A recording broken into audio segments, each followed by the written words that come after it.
പെജേറോ മിസ്റ്റുബിഷി വേണമെങ്കിൽ മരുഭൂമിയിലെ കപ്പൽ എന്നൊക്കെ ഇതിനെ വിശേഷിപ്പിക്കാം. അതുപോലെ തന്നെ a legendary vehicle ever existed in Mitsubishi family. Hello നമസ്കാരം, എല്ലാവർക്കും നമ്മുടെ ചാനലിൽ പുതിയൊരു വീഡിയോയിലോട്ട് സ്വാഗതം. And this is my friends Pajero.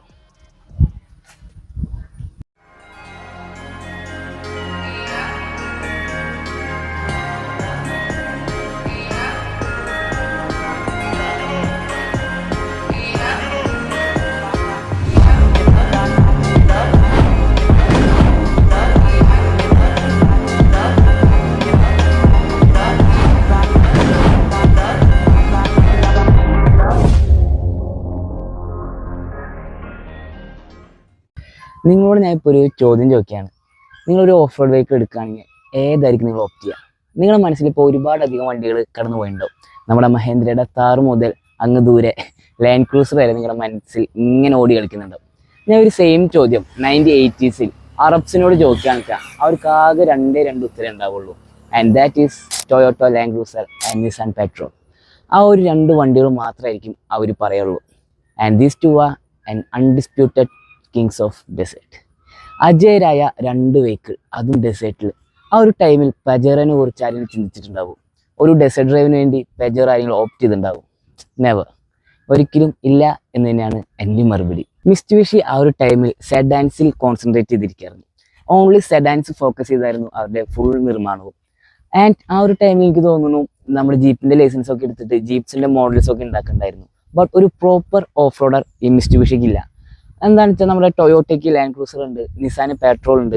അപ്പോൾ മിസ്റ്റുബിഷി വിചാരിച്ചു എന്തുകൊണ്ട് നമുക്കും ഒരു ഓഫ് റോഡ് വെഹിക്കിൾ ഇറക്കിക്കൂടാ. ആ ഒരു ചിന്തയിൽ നിന്ന് ഉത്ഭവിച്ച അല്ലെങ്കിൽ ജനനം കൊണ്ട ഒരു വണ്ടിയാണ് നമ്മുടെ ഈ പെജേറോ എന്ന് പറയുന്നത്. 1982 മിസ്റ്റുബിഷി പെജേറോ ഇറക്കുമ്പോൾ ഡെക്കേഡ്സോളമായിട്ട് നമ്മുടെ ലാൻഡ് റോവറിൻ്റെ ഡിസ്കവറി ഉണ്ട്, ടൊയോട്ടയുടെ ലാൻഡ് ക്രൂസർ ഉണ്ട്, നിസാൻ്റെ പെട്രോൾ ഉണ്ട്. ഇവരൊക്കെ ആയിരുന്നു ഏറ്റവും മെയിനായിട്ട് അത്രയ്ക്കും ക്യാപ്പബിൾ ആയിട്ടുള്ള ഓഫ് റോഡ് വെഹിക്കിൾ എന്ന് പറയുന്നത്. ആ ഒരു ടൈമിൽ ഇവരിത് സാധാരണ പോലെ ലോഞ്ച് ചെയ്താൽ ഇവർക്കറിയാം അതേപോലെ തന്നെ കെട്ടിമടക്കി പെട്ടിയിൽ വെക്കേണ്ടി വരുന്നു. എന്തെങ്കിലും വലുതായിട്ട് ഡിഫറെൻ്റ് ആയിട്ട് ചെയ്യണം. അങ്ങനെ ചെയ്താലാണ് ഈ വണ്ടിക്ക് സെയിൽസ് ഉണ്ടാവുള്ളൂ. സെയിൽസ് ഉണ്ടായാലാണ് ഈ വണ്ടി വിജയിക്കുള്ളൂ. And what better way to make an impression than it showcase in a Deccan rally. Yes, ആ ഒരു ടൈമിൽ ഭയങ്കര ടഫസ്റ്റ് ഭയങ്കര ഫേമസുമായ ഒരു റാലി ആയിരുന്നു ഡെക്കാൻ റാലി എന്ന് പറഞ്ഞത്. ആൻഡ് ആ ഒരു റാലിയിൽ നമ്മുടെ ഈ മിസ്റ്റുബിഷി ഇറക്കി ഫസ്റ്റ് ആൻഡ് സെക്കൻഡ് മിസ്റ്റുബിഷി പെജേറോ തന്നെ അടിച്ചു. ആ ഒരു ടൈം തൊട്ടേയുള്ള പോപ്പുലാരിറ്റിയാണ് നമ്മുടെ മിസ്റ്റുബിഷി പെജേറോയ്ക്ക്. ഭയങ്കര ഭയങ്കര വലിയൊരു റാലി റേസറായിട്ടും ഓഫ് റോഡറായിട്ടും ആ ഒരു റേസിലൂടെ നമ്മുടെ മിസ്റ്റുബിഷി മാറുകയായിരുന്നു ചെയ്തിട്ടുണ്ടായിരുന്നത്. ആ ഒരു കാലഘട്ടം വരെ ലാൻഡ് ക്രൂസർ, ടൊയോട്ട, നിസാനൊക്കെ ചൂസ് ചെയ്യണവർ അല്ലെങ്കിൽ ഓപ്റ്റ് ചെയ്യണവർ അവരുടെ ഒരു മൈൻഡിലേക്ക് മിസ്റ്റുബിഷി പെജേറോ എന്നൊരു ലിസ്റ്റ് കൂടി വന്നു. ആൻഡ് ഈ ഡെക്കാൻ റാലിയിൽ 26 റേസിൽ 12 റേസസും വിൻ ചെയ്തത് നമ്മുടെ മിസ്റ്റുബിഷിയാണ്. ആൻഡ് ആ ഒരു ടൈം തൊട്ടേ പോഡിയം വിന്നിങ്ങിന് കുറഞ്ഞത് ഒന്നും നമ്മുടെ മിസ്റ്റുബിഷി ചിന്തിച്ചിട്ടേ ഇല്ല. എല്ലാ പ്രാവശ്യവും പോഡിയത്തിൽ നമ്മുടെ മിസ്റ്റുബിഷിയുടെ പെജേറോ ഉണ്ടായിരിക്കും എല്ലാ റാലി റിസോർട്ടിലും. And when it come to India, നമ്മുടെ ഇന്ത്യയിലേക്ക് വന്നപ്പോൾ ഒരു റാലി അല്ലെങ്കിൽ ഒരു ഓഫ് റോഡ് വെഹിക്കിൾ എന്ന രീതിക്കല്ല പെജേറോ വന്നത്. It's an one of kind life style vehicle, അല്ലെങ്കിൽ നമ്മുടെ പോഷായിട്ടുള്ള ഒരു സ്റ്റാറ്റസ് സിമ്പിളൊക്കെ ആയിട്ടാണ് നമ്മുടെ പെജേറോ ഇന്ത്യയിലേക്ക് വന്നത്. അതിന് മെയിൻ ആയിട്ടുള്ള കാരണം എന്ന് പറയുമ്പോൾ നമ്മുടെ ഷാരൂഖ് ഖാൻ, സൽമാൻ ഖാൻ, മോഹൻലാൽ ആ ഒരു ടൈമിൽ ഇവരൊക്കെ വെഹിക്കിൾ എടുത്ത് നല്ലൊരു പോഷ് സിമ്പിളായിട്ട് കൊണ്ട് നടക്കായിരുന്നു. And rarest of the rarest ആണ് നമ്മുടെ ഈ വണ്ടി ഓഫ് റോഡിങ്ങിനൊക്കെ പോകണ്ടായിരുന്നത് ആ ടൈമിൽ. But when it come to today, ഈ ഒരു കാലഘട്ടം നോക്കുകയാണെന്ന് വെച്ചാൽ മിക്ക ആൾക്കാരല്ല എല്ലാവരും പെജേറോ എടുക്കുന്നത് ഒരു ഓഫ് റോഡ് വെഹിക്കിൾ ആയിട്ടാണ്. ഓഫ് റോഡ് പോകാനും ഓഫ് റോഡ് എക്സ്പീരിയൻസ് ചെയ്യാനാണ് മെയിനായിട്ട് നമ്മുടെ പെജേറോ ഇപ്പോൾ എല്ലാവരും എടുക്കുന്നത്. മിസ്റ്റുബിഷി പെജേറോൻ്റെ ഒരു ബ്രീഫായിട്ടുള്ളൊരു ഹിസ്റ്ററി പറയുകയാണെന്ന് വെച്ചാൽ ഇതൊക്കെയാണ്. എന്താ വെച്ചാൽ ഡെക്കാറയിൽ ഇറങ്ങിയതും ഈ വണ്ടി കൊണ്ടുവന്നതും ഇതിൻ്റെ വിജയവും സക്സസ്ഫുൾ ഒക്കെയാണ് നമ്മൾക്ക് പറയാനുള്ളത്. But when it come to India, ഞാൻ പറഞ്ഞൊരു പോഷ് സിമ്പിൾ ഒക്കെ ആയിട്ടാണ് നമ്മളെ ഈ മിസ്റ്റുബിഷി ഇറക്കിയത്. ഇന്ത്യയിൽ ഏറ്റവും ആദ്യം വന്ന ഡിസൈനാണ് ഈ ഒരു ഇത്. ബട്ട് പെജേറോൻ്റെ ഫസ്റ്റ് ജനറേഷൻ ഇതല്ല.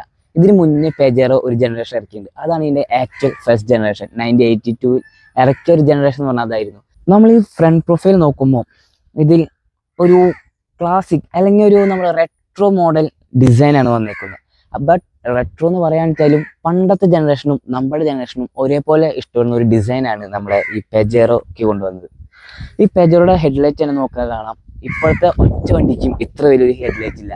എല്ലാം ഒരു LED സ്ട്രിപ്പ് പോലത്തെ ചെറിയ ചെറിയ ഹെഡ്ലൈറ്റ്സ് ആണ് ഇപ്പോൾ എല്ലാ വണ്ടിക്കും വരുന്നത്. But when it come to Pajero ആ ഒരു ടൈമിൽ 2011 ഭയങ്കര വലിയൊരു ഹെഡ്ലൈറ്റ് ആണ് കൊടുത്തിരിക്കുന്നത്.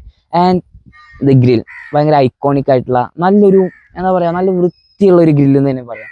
ഓവറായിട്ട് ഒരു എന്താ പറയുക നമ്മുടെ ഓഫ് റോഡ് വെഹിക്കിൾസിനുണ്ടോ ഭയങ്കര വലിയ ഗ്രില്ല് അങ്ങനെയൊന്നുമില്ല, ജസ്റ്റ് ഒരു ചെറിയൊരു ഗ്രില്ല്. ആൻഡ് പിന്നെ ഒരു ഫ്രണ്ട് ബമ്പർ നോക്കാൻ ഒരു ബുൾഡോഗ് ബമ്പേഴ്സ് പോലെ ഭയങ്കര വലിയ ഒരു ബമ്പേഴ്സ്, ബട്ട് ഫൈബറാണ്, മെറ്റലല്ല.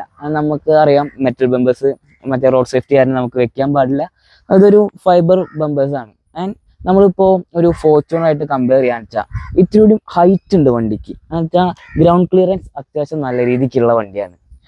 പിന്നെ നമ്മുടെ ഫ്രണ്ട് പ്രൊഫൈൽ വരുമ്പോൾ ഈ ബോണറ്റുള്ള ഈ എയർ സ്കൂപ്പ് ആ ഒരു ടൈമിൽ ഭയങ്കര അധികം ഫേമസ് ആയിട്ടുള്ള ഒരു സംഭവമായിരുന്നു എയർ സ്കൂപ്പ് എന്ന് പറയുന്നത്. ഒരുപാടധികം വണ്ടികൾക്ക് ഇത് എക്സ്ട്രാ ചുമ്മാ ഒരു ഷോക്ക് വെച്ചിട്ടുണ്ട്. അതുപോലെ തന്നെ കുറേ പേര് ഞാൻ കണ്ടിട്ടുണ്ട് ഈ സ്റ്റിക്കറൊക്കെ ഒട്ടിച്ചിട്ട് എയർ സ്കൂപ്പിൽ സ്റ്റിക്കേഴ്സൊക്കെ ഒട്ടിച്ചിട്ട് വണ്ടി പോണത്.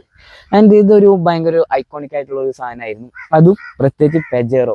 ഈ ഒരു എയർ സ്കൂപ്പ് കണ്ട അപ്പം നമുക്ക് ഓർമ്മ വരാം പെജേറോ ആയിരുന്നു ആ ടൈമിൽ. ആൻഡ് നമുക്ക് മെയിനായിട്ട് പറയാനുള്ളത് ഇതിൻ്റെ കളർ, ഈ റെഡ് ആൻഡ് വൈറ്റ് എന്ന് പറഞ്ഞാൽ ഭയങ്കര അധികം ഫാൻ ബേസ് ഉള്ള ഒരു കളറായിരുന്നു പെജേറോയിൽ. എനിക്ക് തോന്നുന്നു ഏറ്റവും കൂടുതൽ വിറ്റ് പോയിട്ടുള്ള കളറും ഈ റെഡ് ആൻഡ് വൈറ്റ് ആയിരുന്നു. ആൻഡ് നമുക്ക് എന്താ പറയുക ഈ റെഡ് ആൻഡ് വൈറ്റ് തന്നെ കിട്ടി. നമ്മളിതിൻ്റെ സൈഡ് പ്രൊഫൈലിലേക്ക് വരുമ്പോൾ ഭയങ്കര വലിയൊരു വീലാർച്ചാണ് ഇന്ന് വരുന്നത്. ആൻഡ് ഇതേപോലെ ഒരു വീലാർച്ച് വേറെ കുറേ വണ്ടികളൊന്നും നമ്മൾ കണ്ടിട്ടുണ്ടാവില്ല. ആൻഡ് വീലാർച്ചിൻ്റെ കാര്യം പറയുമ്പോൾ ഇതിൻ്റെ കുറേ അധികം വേരിയൻസ് വരുന്നുണ്ട്. അതിൽ ഒരു വേരിയൻറ്റിൽ നമുക്ക് ഇവിടെ ഒരു ക്ലാഡിങ്ങും കാര്യങ്ങളൊക്കെ ആയിട്ട് വരുന്നുണ്ട്. അതേപോലെ തന്നെ ഷോർട്ട് വീൽ ബേസ് വരുന്നുണ്ട്. ഇത് അതിൻ്റെ ലോങ് വീൽ ബേസ് ആണ്. ഷോർട്ട് വീൽ ബേസിന് തന്നെ കൺവേർട്ടബിൾ ആയിട്ടുള്ള ടൈപ്പ് വരുന്നുണ്ട്. അങ്ങനെ ഒരുപാട് ഒരു 4-5 വേരിയൻസ് ഈ ഒരു പെജേറോയ്ക്ക് ഉണ്ട്. ആൻഡ് ഈ ഒരു മിററാണ് പിന്നെ നമുക്ക് നോക്കുമ്പോൾ കാണാം അത്യാവശ്യം വലിയൊരു മിറർ തന്നെയാണ് കൊടുത്തേക്കുന്നത്. ഇപ്പോൾ ഈ ഒരു ടൈമിൽ നമുക്ക് ഇതേപോലത്തെ ഒരു മിറർ എവിടെയും കാണാൻ പറ്റില്ല ഒറ്റ വണ്ടിയിൽ. അത് ആ ഒരു ടൈമിലുള്ള ഒരു ഐക്കോണിക് ആയിട്ടുള്ള മിററാണ്. ആൻഡ് ഈ ഒരു സൈഡ് പ്രൊഫൈൽ നോക്കാൻ നമുക്ക് ഒരു ഒറ്റ നോട്ടത്തിൽ പെട്ടെന്ന് ഒരു കോളിസിൻ്റെ ഒരു സൈഡ് പോലെ തോന്നും. ആ ബാക്കിലത്തെ ആ ടൈൽ ലാമ്പും ആ ഒരു ഗ്ലാസും കാര്യങ്ങളൊക്കെ നോക്കാൻ വെച്ചാൽ. ബട്ട് ഇത്രയ്ക്കൊരു വലിപ്പം ഇല്ല കോളിസ്, പ്രത്യേകിച്ച് ബോണറ്റിൻ്റെ സൈഡിൽ ഇത്രയ്ക്ക് വലിപ്പമില്ല ടൊയോട്ട കോളിസ്. ഓവറോൾ നോക്കാൻ വെച്ചാൽ ഒരു ടൊയോട്ട കോളിസിൻ്റെ ആ ഒരു ലുക്കിക്കൊക്കെ ഈ കാറ് വരുമെങ്കിലും ഒരു സ്പെഷ്യൽ ഒരു ഐക്കോണിക് ഡിസൈൻ എന്ന് തന്നെ പറയാം ഈ ഒരു കാറിനെ. എനിക്ക് ഏറ്റവും ഇഷ്ടപ്പെട്ട ഒരു ഡിസൈൻ അല്ലെങ്കിൽ ഏറ്റവും ഇഷ്ടപ്പെട്ട ഒരു വേരിയൻ്റ് ആണ് ഈ ലോങ് വീൽ ബേസ് പെജേറോ 2.8. ചവിട്ടി കയറാനായിട്ടൊരു ബാർ അല്ലെങ്കിൽ ഒരു സ്റ്റെപ്പ് വന്നിട്ടുണ്ട്, ഫൂട്രസ് എന്നൊക്കെ പറയാം നമുക്ക്. അത് ഈ വണ്ടിയിൽ പിടിച്ച് തന്നെ കയറണം. അത്യാവശ്യം നല്ല ഹൈറ്റ് ഉണ്ട് വണ്ടി. എന്നെപ്പോലുള്ള ആൾക്കാർ അല്ലെങ്കിൽ പ്രായമുള്ള ആൾക്കാർക്കൊക്കെ ഭയങ്കരമായിട്ട് ചവിട്ടി കയറേണ്ടി വരും. എനിക്കധികം ഹൈറ്റ് ഇല്ല, എനിക്ക് കണ്ടാൽ തന്നെ അറിയാം ഇത്രയേ ഉള്ളൂ എൻ്റെ ഹൈറ്റ്. അതുകൂടെ കയറണമെങ്കിൽ ഒന്ന് പിടിച്ച് ചവിട്ടി കയറാൻ പറ്റിയില്ലെങ്കിൽ പിന്നെ ഭയങ്കര ഇതിങ്ങനെ എടുത്ത് വെക്കേണ്ടി വരും. അപ്പോൾ അതിന് വേണ്ടി ചവിട്ടി കയറേണ്ട ഒരു ഫൂട്രസ്റ്റ് അല്ലെങ്കിൽ ഒരു ബാർ കൊടുത്തിട്ടുണ്ട്. പിന്നെ നമ്മളിങ്ങനെ പിന്നിക്ക് വരുമ്പോൾ ഭയങ്കര വലിയൊരു ഗ്ലാസ്സസ് ആണ് വരുന്നത്. ഞാൻ പറഞ്ഞ പോലെ നല്ല വിസിബിൾ നല്ല വിസിബിൾ ഗ്ലാസ്സസ് ആണ് വരുന്നത്. ആൻഡ് ഇതൊരു 7 സീറ്റർ വണ്ടിയാണ്.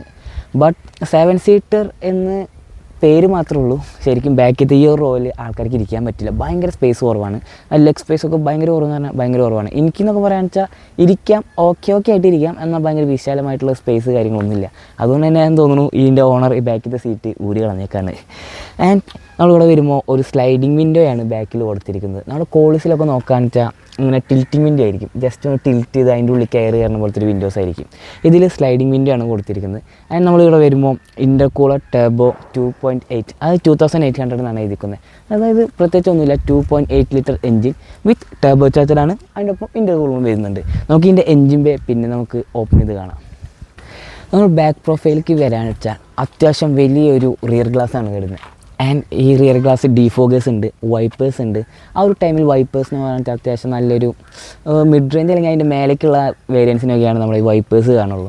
അത് വലിയൊരു വിൻഡോ ആയതുകൊണ്ടായിരിക്കാം നമ്മൾ വൈപ്പേഴ്സ് കൊടുത്തിരിക്കുന്നത്. അതുപോലെ തന്നെ പിന്നെ നമുക്ക് താഴേക്ക് വരുമ്പോൾ ഒരു സ്റ്റെപ്പിനി.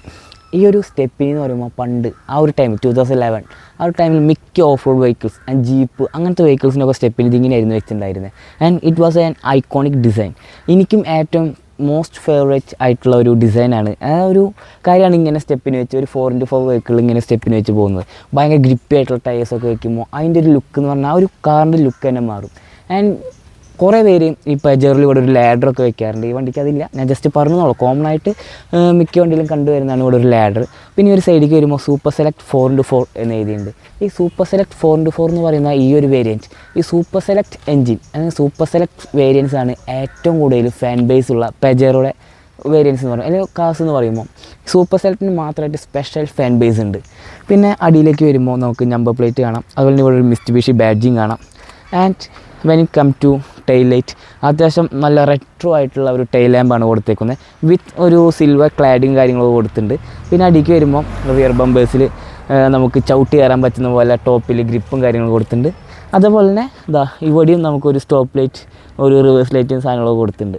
പിന്നെ നമുക്കിവിടെ നോക്കുമ്പോൾ ഇത് വലിക്കാനായിട്ട് നമ്മൾ ഓഫ് റോഡൊക്കെ പോകുമ്പോൾ സ്റ്റക്കായി നിൽക്കാനായിട്ട് വലിക്കാനായിട്ടുള്ളൊരു ഹുക്ക് കൊടുത്തിട്ടുണ്ട്. പിന്നെ ഇവിടെ തന്നെ ഒരു ബാക്ക് ക്യാമറ കൊടുത്തിട്ടുണ്ട്. ഈ ക്യാമറ എനിക്ക് തോന്നുന്നു പുതിയത് അഡീഷണലായിട്ട് ആഫ്റ്റർ മാർക്കറ്റ് ചെയ്തതാണ്. ആ ഒരു ടൈമിൽ മിസ്റ്റുബിഷി പെജറോയ്ക്ക് ബാക്ക് ക്യാമറ ഇല്ല എന്ന് വെച്ചാൽ അതിൻ്റെ ഒരു ഇൻഫോർടൈൻമെൻറ്റ് സിസ്റ്റം ഭയങ്കര ചെറിയൊരു ജസ്റ്റ് മ്യൂസിക് പ്ലേ ചെയ്യാൻ പറ്റുന്ന രീതിയിലുള്ളൊരു ഇൻഫോർടൈൻമെൻറ്റ് സിസ്റ്റം ആയിരുന്നു അതിന് വന്നിട്ടുണ്ടായിരുന്നത്. അതിൻ്റെ സെൻസസും കാര്യങ്ങളൊക്കെ കൊടുത്തിട്ടുണ്ട്. ഇതാണ് ബാക്ക് പ്രൊഫൈലിൽ പറയാനുള്ളത്. പിന്നെ എക്സോസ്റ്റിൻ്റെ ഒരു കവറിങ്ങും കാര്യങ്ങളൊക്കെ കൊടുത്തിട്ടുണ്ട്, അത്യാവശ്യം നല്ല ഭംഗിയിൽ ചെയ്തിട്ടുണ്ട്. വലിയൊരു നല്ല മസിലുള്ള ഒരു എക്സോസ്റ്റ് എന്ന് പറയുന്ന പോലെ നല്ല ഭംഗിയിൽ ചെയ്തിട്ടുണ്ട്. നമ്മളെ ബാക്ക് പ്രൊഫൈലേക്ക് വരുമ്പോൾ ഇത് തന്നെയുള്ളൂ. ആൻഡ് നമ്മൾ പുറത്തെ വിശേഷങ്ങളൊക്കെ പറഞ്ഞു കഴിഞ്ഞു. ഞാൻ പുറത്തുനിന്ന് റഫായിട്ട് പറഞ്ഞു പോകാമെന്ന് വിചാരിച്ചത്, ബട്ട് എനിക്ക് ഞാൻ പറയാമെന്ന് വെച്ചാൽ ഞാൻ ഇതുവരെ പറഞ്ഞിട്ടില്ല എന്ന് തോന്നുന്നു വീഡിയോയിൽ, ഏറ്റവും ഇഷ്ടപ്പെട്ട അല്ലെങ്കിൽ എനിക്ക് ഏറ്റവും മോസ്റ്റ് ഫേവറേറ്റ് ആയിട്ടുള്ള ഒരു ഓഫ് റോഡ് വെഹിക്കിളാണ് ഈ പെജറോ എന്ന് പറയുന്നത്. അതുകൊണ്ടാണ് ഞാൻ പെട്ടെന്ന് പറഞ്ഞു പോകാമെന്ന് പറഞ്ഞിട്ട് കുറേ കാര്യങ്ങൾ ഇതിൻ്റെ പറഞ്ഞത്. എന്നുവെച്ചാൽ അറിയാലോ, നമുക്ക് ഇഷ്ടപ്പെട്ട വെഹിക്കിളിനെ കുറിച്ച് നമ്മൾ പറയുമ്പോൾ ഭയങ്കര എക്സൈറ്റഡ് ആയിട്ട് കുറേ കാര്യങ്ങൾ ഇങ്ങനെ പറയും. അതുപോലെ കുറേ ബ്ലാ ബ്ലാ ബ്ലാ എന്ന് പറയുന്നുണ്ടെങ്കിൽ അതൊന്ന് ക്ഷമിക്കുക. ആൻഡ് ഇതൊക്കെ കണ്ട് നിങ്ങൾ ലൈക്ക് ചെയ്യാനും സബ്സ്ക്രൈബ് ചെയ്യാനും മറക്കരുത്, അത് വേറെ കാര്യം. ഇനി നമുക്ക് പുറത്തെ കാര്യങ്ങളൊക്കെ കഴിഞ്ഞു, ഇനി നമുക്ക് ഇതിൻ്റെ ഉള്ളിലേക്ക് കയറി വെക്കാം.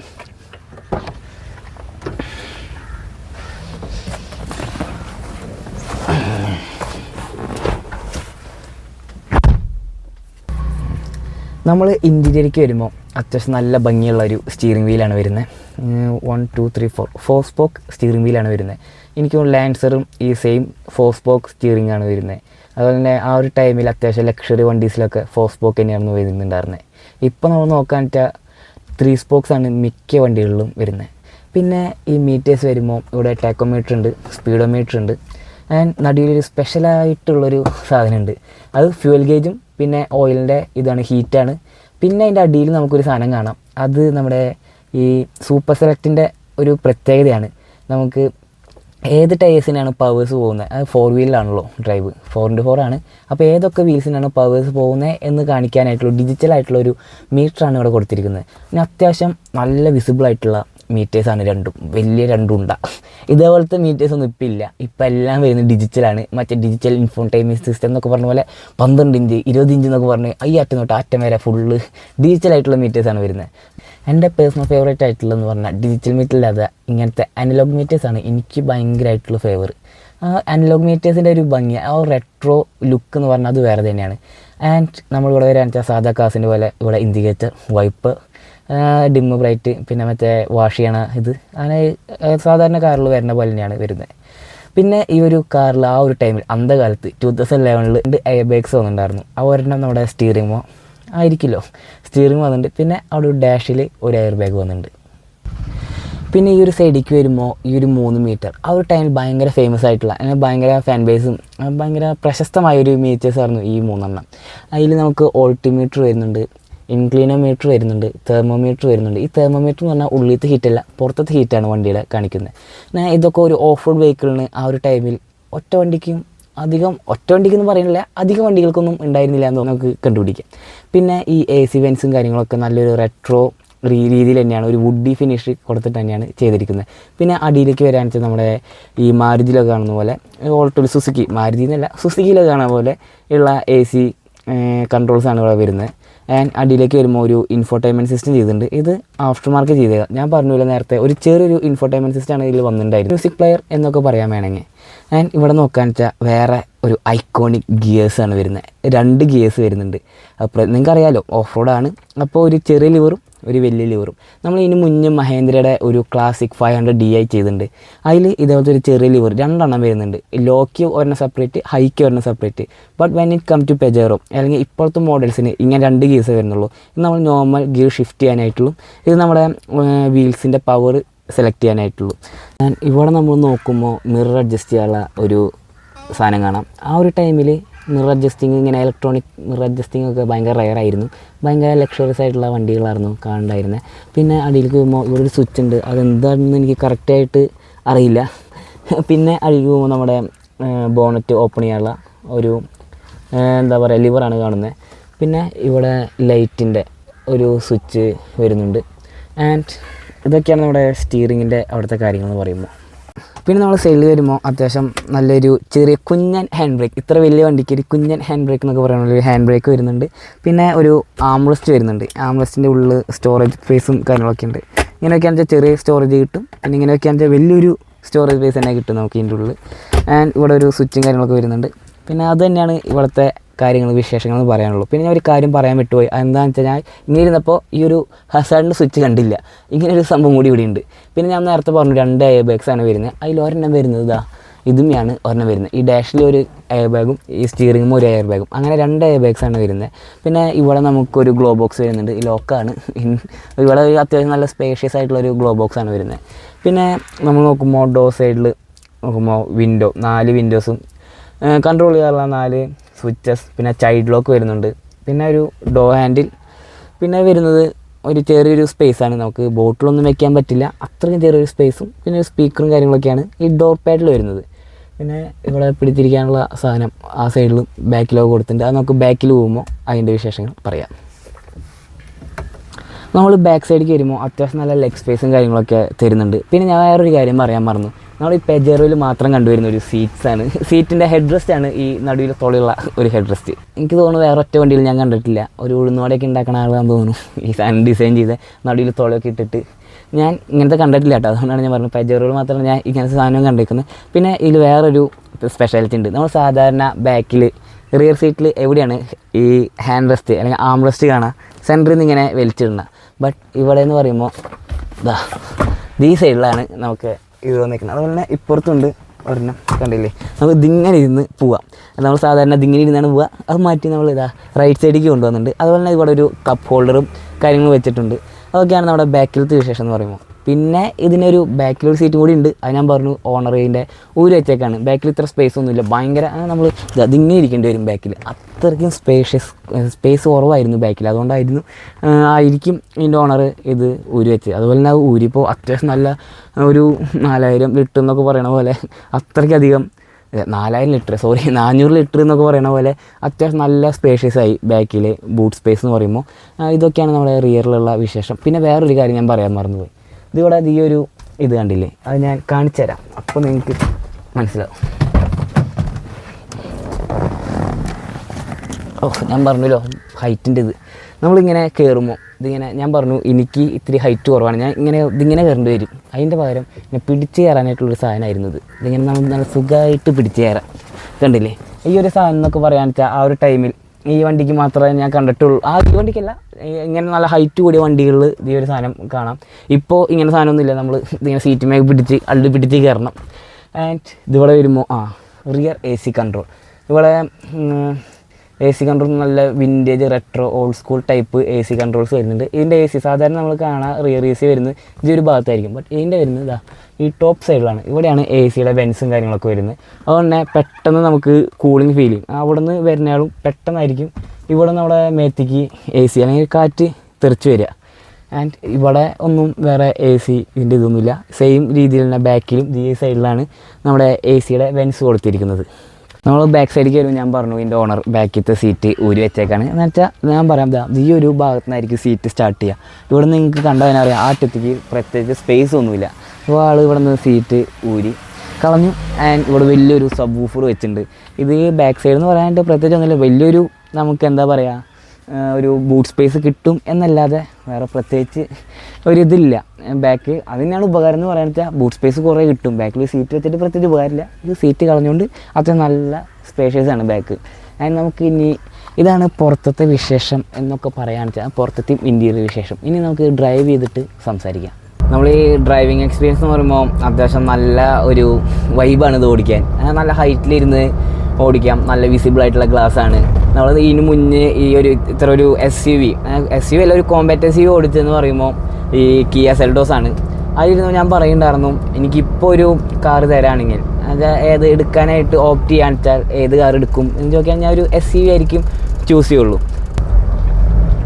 പിന്നെ ഇതിൻ്റെ ഒരു ഇതെന്ന് പറയുമ്പോൾ എനിക്ക് ഏറ്റവും ഇഷ്ടപ്പെട്ട ഇനി എടുക്കണം എന്നൊരു ആഗ്രഹമുള്ളൊരു വണ്ടി എന്ന് പറയാന്ന് വെച്ചാൽ അത് ഈ പെജേറോ ആയിരിക്കും. ഓഫ് റോഡ് വണ്ടികൾ നോക്കാന്ന് വെച്ചാൽ ഞാൻ മെയിനായിട്ട് പെജേറോയുടെ ഷോർട്ട് വീൽ ബേസ് എനിക്ക് മുന്നേ എനിക്ക് ഇഷ്ടം ഉണ്ടായിരുന്നില്ല. ലോങ് വീൽ ബേസ് ആയിരുന്നു എനിക്ക് ഭയങ്കരമായിട്ട് ഇഷ്ടം എന്നൊക്കെ പറയാനായിട്ടുള്ള ഒരു വണ്ടി ഉണ്ടായിരുന്നത്. ബട്ട് നമ്മുടെ ഫിഷിംഗ് ഫ്രീക്സ് ഒരു ഷോർട്ട് വീൽ ബേസ് പെജേറോ എടുത്തിട്ടുണ്ടായിരുന്നു. അത് പിന്നെ എനിക്ക് ഷോർട്ട് വീൽ ബേസിനോടും ചെറിയൊരു എന്താ പറയുക ഒരു ഇഷ്ടം തോന്നി തുടങ്ങി. ഇപ്പോൾ short wheel base off road എന്ന് പറയുമ്പോൾ ഭയങ്കരമായിട്ട് കളക്റ്റബിൾ ആയിട്ടുള്ള വണ്ടിയായിരിക്കും, അധികം കാണാനില്ല. കൂടുതലും കണ്ടുവരുന്ന ഇങ്ങനത്തെ ലോങ് വീൽ ബേസ് വണ്ടികളാണ്. അതുപോലെ ഒരു ഷോർട്ട് വീൽ ബേസ് അല്ലെങ്കിൽ ഇങ്ങനത്തെ ഒരു 2.8 പെജേറോ എടുക്കണം എന്ന് നല്ലൊരു ആഗ്രഹമുണ്ട്. നമ്മൾ ഷോർട്ട് വീൽ ബേസിൻ്റെ കാര്യം പറയാന്ന് വെച്ചാൽ 2.5 ലിറ്ററാണ് ഷോർട്ട് വീൽ ബേസിൽ വന്നിരിക്കുന്നത്. ഈ ഒരു ലോങ് വീൽ ബേസിൽ മാത്രമാണ് ഈ 2.8 ലിറ്റർ എൻജിൻ വിത്ത് ഇൻ്റർകൂളർ എന്നൊക്കെ പറയുന്നത് വന്നത്. 2.5 ലിറ്ററും ടർബോ ചാർജഡ് ആൻഡ് ഇൻ്റർകൂളറൊക്കെ വരുന്നത് തന്നെയാണ്.